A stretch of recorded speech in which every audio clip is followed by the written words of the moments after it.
Hello everyone.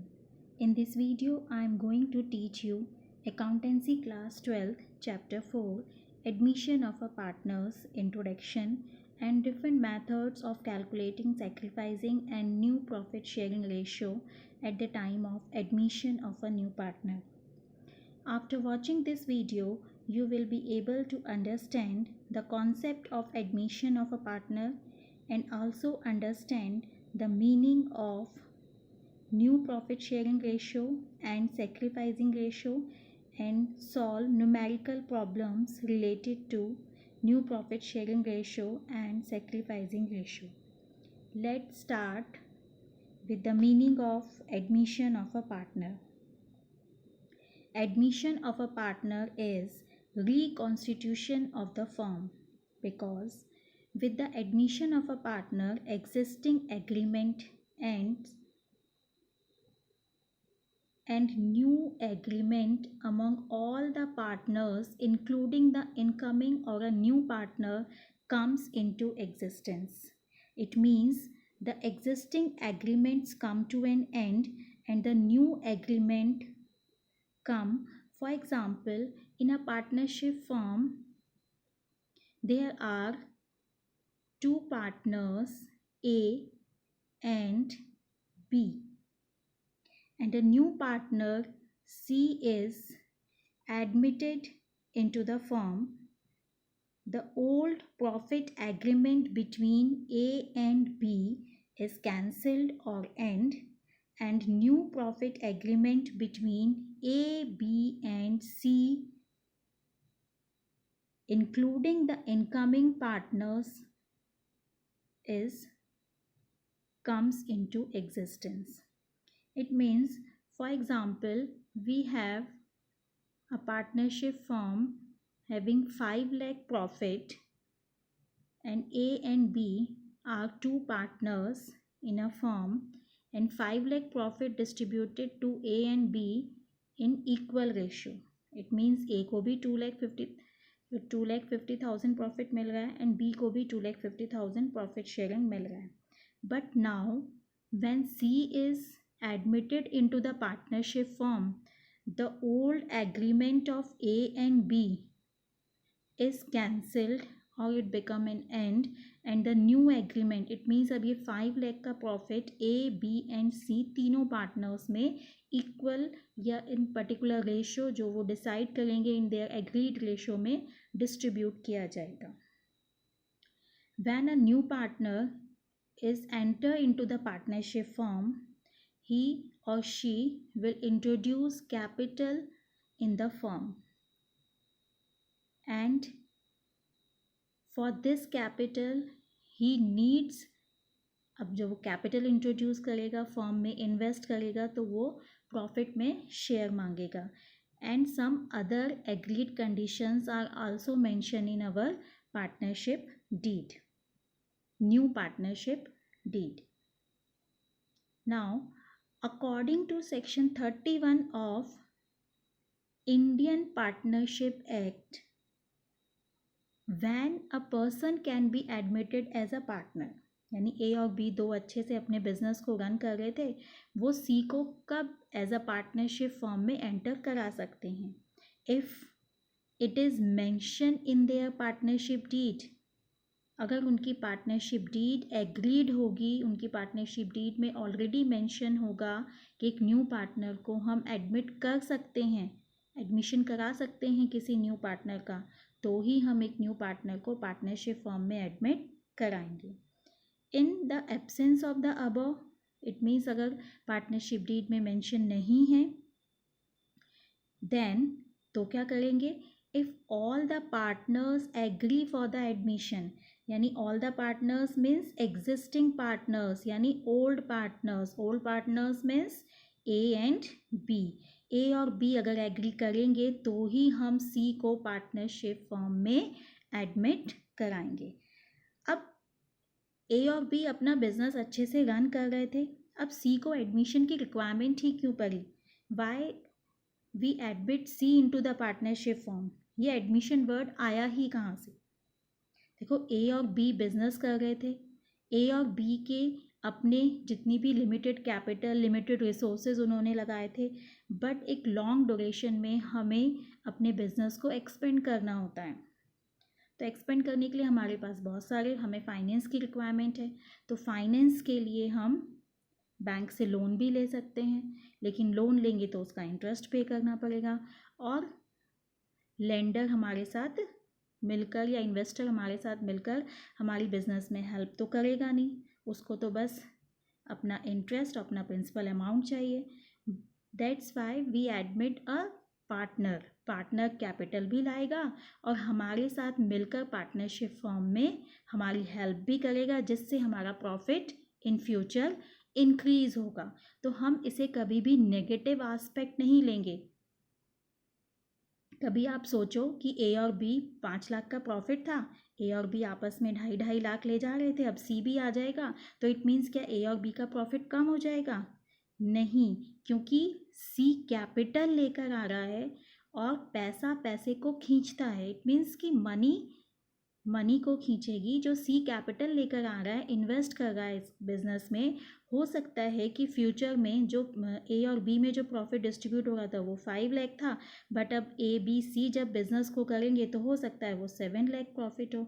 7 lakh profit A B C में new agreement के according distribute हो जाएगा। तो admission is always a positive aspect. Now after admission the new partner get following rights. अब जो नया partner हमने एडमिट किया है फॉर्म में, उसके पास क्या क्या राइट्स होंगे? आज की डेट से फ्यूचर में वो फ्यूचर के प्रॉफिट में पार्टिसिपेट करेगा, असेट्स में उसका राइट होगा, and in the same time he also becomes liable for the liabilities of the business incurred after admission, before admission नहीं, after admission, and any loss incurred by the firm।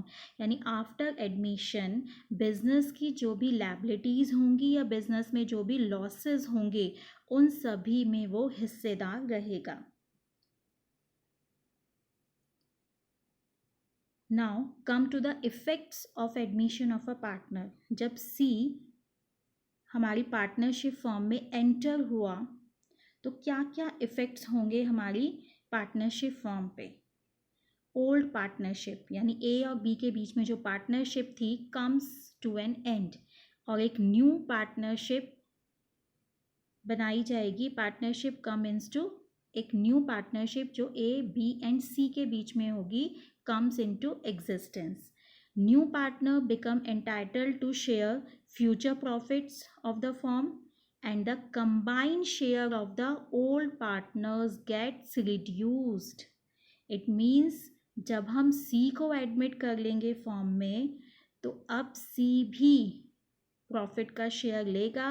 तो it means A and B को कहीं ना कहीं अपने profit sharing portion में sacrifice करना होगा, and that sacrificing portion is the new share of C. Then new partner contribute agreed amount of capital वो लेकर ही आएगा, and the new partner acquire right in the assets and also liable for the liabilities of the firm. Capital लाएगा, profit में participate करेगा, assets में उसका right होगा, and also after admission he also liable for our losses and liabilities of the firm.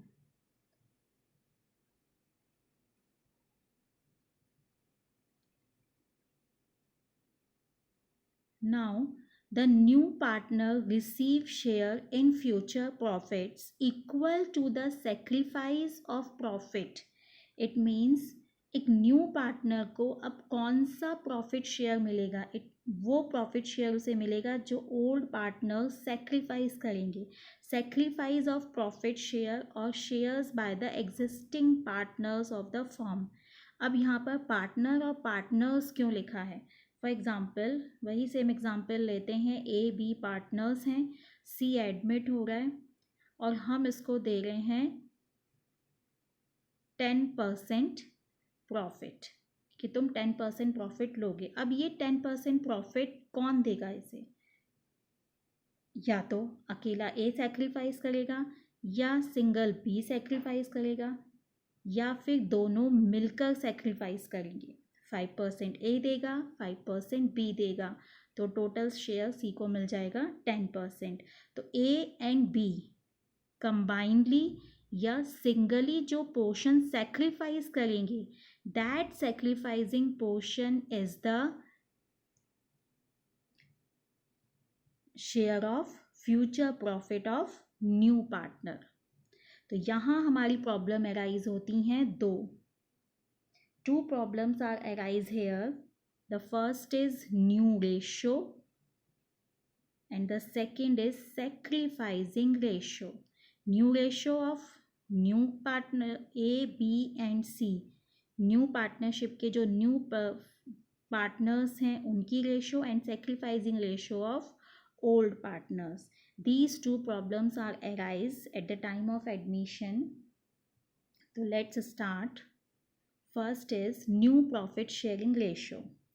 The meaning of new profit sharing ratio is in which all partners, including incoming partner, will share profits and losses of the firm. New or incoming partner may acquire his or her share from old partners. अब किससे acquire करेगा वो अपने share को? कहीं बाहर से तो लाएगा नहीं। जो हमारे ओल्ड पार्टनर्स हैं वही दोनों सेक्रीफाइस करेंगे और वही सेक्रीफाइस पोर्शन किसको मिलेगा? न्यू पार्टनर को। इट मीन्स न्यू रेशो क्या होगी? Old ratio minus sacrifice share. जो भी सेक्रीफाइस शेयर होगा वो माइनस किया जाएगा। अब क्या क्या कंडीशंस होंगी, क्या क्या केसेस होंगे, सिचुएशंस होंगी in their old profit sharing ratio. Means जो सेक्रीफाइस करेंगे ओल्ड पार्टनर्स वो अपनी ओल्ड प्रॉफिट शेयरिंग रेशो में ही सेक्रीफाइस करेंगे इन अ पर्टिकुलर रेशो। यहाँ वो अपनी ओल्ड प्रॉफिट शेयरिंग रेशो में सेक्रीफाइस ना करके किसी पर्टिकुलर रेशो में सेक्रीफाइस करेंगे। इक्वली भी कर सकते हैं या किसी पर्टिकुलर रेशो में भी कर सकते हैं। In a particular fraction from the old और एग्जिस्टिंग। यहाँ वर्ड आ गया रेशो की जगह फ्रैक्शन, या वो किसी पर्टिकुलर फ्रैक्शन में सेक्रीफाइस करेंगे, अपने अपने शेयर में से सी को निकाल कर देंगे। Now come to the sacrificing ratio. The meaning of sacrificing ratio is in which old partners forgo sacrifice their share of profit in favor of new or incoming partner. Means sacrificing ratio is old share minus new share. अब sacrifice कौन कर रहा है? Existing partners यानी old partners. Old partners यानी A and B. A and B he sacrifice करेंगे। sacrifice करके compromise करके अपना शेयर किसको देंगे? अपने अपने शेयर में से कुछ पोर्शन किसको देंगे? सी को देंगे। अब वो जो कुछ कुछ पोर्शन वो देंगे, अब वो किस फॉर्म में देंगे? या तो अपनी ओल्ड प्रॉफिट शेयरिंग रेशो की फॉर्म में देंगे, या किसी पर्टिकुलर फ्रैक्शन में देंगे, या किसी पर्टिकुलर रेशो में देंगे। तो वो पोर्शन होगा sacrificing share. Now come to the numerical aspect of new profit sharing ratio and sacrificing ratio. Here is first situation when new partner acquire his share from old partners in their old profit sharing ratio. It means old partners जो sacrifice करेंगे new partner के लिए, या new partner जो share acquire करेगा, attack करेगा share पे old partners के, वो किस ratio में करेगा? ओल्ड प्रॉफिट शेयरिंग रेशो में ही करेगा। अब इसको हम प्रॉपर एग्जांपल के थ्रू समझ लेते हैं। A and B are partners sharing profit in the ratio of 5:3. C is admitted for 1/4 share in the profits. Calculate new and sacrificing ratio of the partners. अब हमें क्वेश्चन में सिर्फ दो informations given हैं। एक तो हमें क्वेश्चन में गिवन है ओल्ड रेशो, एक हमें क्वेश्चन में गिवन है ओल्ड रेशो और नए पार्टनर का शेयर 1/4। ये दो इन्फॉर्मेशन हमें क्वेश्चन में गिवन है। अब हम क्या करेंगे इस क्वेश्चन में, it means old ratio of A and B is 5:3 and C is admitted for 1/4 share. अब ये जो 1/4 शेयर सी को मिलेगा ये कौन देगा, ए एंड बी देंगे। किस पोर्शन में देंगे, अपनी ओल्ड रेशियो में डिस्ट्रीब्यूट करके देंगे। तो let's the total share be 1। पूरी फर्म का जो टोटल प्रॉफिट है हम उसे क्या मान लेंगे, 1। अब 1 में से 1/4 पोर्शन हमने किसको दे दिया है, सी को। 1/4 पोर्शन चला गया है सी के पास। तो the remaining share is equals to 1 - 1/4 is equals to 3/4। अब ये जो 3/4 रिमेनिंग शेयर है ये किसका है, ए का और बी का। 3/4 जो रिमेनिंग शेयर है वो ए और बी ले जाएंगे। अब इस 3/4 में वो आपस में बांटेंगे। अब आपस में किस फॉर्म में बांटेंगे, अपनी ओल्ड रेशियो की फॉर्म में ही बांटेंगे। The old ratio of A and B is 5:3। 5 + 3 denominator हो गया 8। तो एज न्यू रेशियो कैसे कैलकुलेट होगी, as new ratio is equals to 5/8 multiply 3/4 जो रिमेनिंग शेयर था इज इक्वल्स टू 15/32। 5 3 ज़ा 15 और 8 4 ज़ा 32। B's new ratio is equals to 3/8 into 3/4 is equals to 3 3 ज़ा 9 एंड 8 4 ज़ा 32। Now come to the C share. C का share है 1/4। 1/4 यानी डिनोमिनेटर में क्या है यहाँ पर 4 और ए और बी के डिनोमिनेटर में क्या है 32। तो बच्चों रेशो हम तभी बना सकते हैं जब हमारे रेशो में हम किसी भी चीज़ को तभी लिख सकते हैं जब हमारे नीचे डिनोमिनेटर्स सेम हो। इट मीन्स ए के नीचे भी 32, बी के नीचे भी 32 और सी के नीचे भी 32। तो हमें यहाँ पर सी के शेयर को के डिनोमिनेटर को 32 में कन्वर्ट करने के लिए नंबरेटर में भी 8 मल्टीप्लाई करना होगा और डिनोमिनेटर में भी 8 मल्टीप्लाई करना होगा। तो अब यहाँ पर आ जाएगा C share is equals to 1/4 into 8/8 is equals to 8/32। तो द न्यू रेशियो इज 15:9:8। तो लास्ट में हम इसे ऐसे बॉक्स में ज़रूर लिखेंगे। The new ratio of A B and C is 15:9:8। Now come to the sacrificing ratio. अब कौन कौन सेक्रीफाइस कर रहा है, A and B. Old partner sacrifice कर रहे हैं न्यू पार्टनर के लिए। अब ओल्ड पार्टनर सेक्रीफाइस कर रहे हैं अपने ओल्ड शेयर में ही सेक्रीफाइस कर रहे हैं। तो जहाँ पर हमें सिर्फ और सिर्फ ओल्ड रेशियो पार्टनर्स की गिवन हो, ओल्ड पार्टनर्स की ओल्ड रेशियो गिवन हो, वहाँ पर हमें सेक्रीफाइसिंग रेशियो कैलकुलेट करने की कोई भी नीड नहीं है। इट मीन्स कि सी को 1/4 share, C takes 1/4 share from old partners in their old ratio. So their old ratio is treated as sacrificing ratio. This is the first case. Now come to the second case, second situation, when share of new partner is given. When share of new partner is given and also new profit sharing ratio of old partners is given। यानी previous case में new partner के share के साथ old partners की old ratio given थी, but in this case new partner के share के साथ ओल्ड पार्टनर्स की new profit sharing ratio given है। तो फॉर एग्जाम्पल के थ्रू हम इसे समझेंगे। A and B are partners, C is admitted for 1/4 share. In future, profit sharing ratio between A and B would be 2:1. Calculate new profit sharing ratio and sacrificing ratio. Here is also two informations. C share 1/4, but A and B की new ratio यहाँ पर given है। तो it means 1/4 share जो C को मिलेगा वो new ratio में ही sacrifice करेंगे। तो यहाँ भी हमें सेम मेथड फॉलो करना है। टोटल फर्म के प्रॉफिट को 1 एज्यूम करना है। let the total share of the firm be 1 and the remaining share is 1 minus 1 upon 4 जो हम C को दे रहे हैं. तो remaining share is 3 upon 4. अब ये 3 upon 4 शेयर A और B के लिए है और A और B इसे किस में डिस्ट्रीब्यूट करेंगे 2:1 की रेशो में. तो the new ratio of A is 3 upon 4 that is the remaining share multiply 2 upon 3. 2 upon 3 means 2:1 is the new ratio of A and B and the denominator is 2 plus 1 3. So 3 2 is 6 and 4 3 is 12 is 6 upon 12. The new ratio of B is 3 upon 4 that is the remaining share and the new ratio of B is 1 upon 3. So the answer is 3 upon 12. Now we match the denominator of C.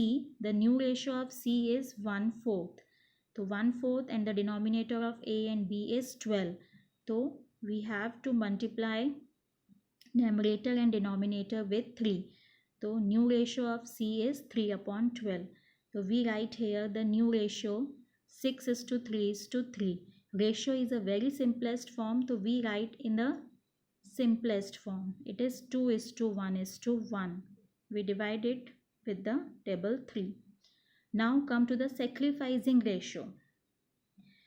तो A and B C को 1/4 share किस ratio में दे रहे हैं new ratio में ही sacrifice करके दे रहे हैं. तो that's why we write here the sacrificing ratio is 2:1. Next cases will be continue in the next video, part 2 video. Thank you.